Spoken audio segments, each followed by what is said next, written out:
বয়স বাড়তেছে, বিদায়েরও সময় ঘনিয়ে আসতেছে। নিজের শরীর থেকে তারকা তকমাটাও ছিনিয়ে নিয়ে যাচ্ছে অন্যরা। জামাল ভুঁইয়া নিজেও বুঝতে পারতেছে, হয়তো আর আগের মতো তার খেলায় চাঞ্চলতা নেই, গতিতেও ক্ষিপ্রতা কমে গেছে। তবুও সিংহাসন ছেড়ে দেওয়ার আগে রাজার মতো করে মাথা উঁচু করে থাকতে পারবে জামাল ভুঁইয়া। যে অনিশ্চয়তা নিয়ে লাল সবুজের জার্সি গায়ে জড়িয়েছিলেন জামাল, যে দেশের ফুটবল হয়ে গিয়েছিল আউট অফ ট্রফিক, বিদায়ের আগে দেখে যাচ্ছেন তার সিদ্ধান্ত মোটেও ভুল ছিল না। এদেশের মানুষের মাঝেও ফুটবলের বিপ্লব চলে এসেছে। যেই ছেলেরা ভিনদেশের খেলোয়াড়দেরকে নিয়ে ঝগড়ায় মেতে থাকতো, তারাও এখন বাংলাদেশের খেলোয়াড়দের জন্য গলা ফাটায়।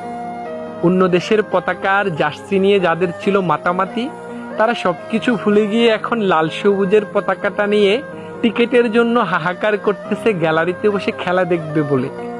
দেশের এই ফুটবল জাগরণের বাস্কো দা গামা আমাদের ক্যাপ্টেন, আমাদের এই প্রজন্মের সুপারস্টার জামাল ভুঁইয়া।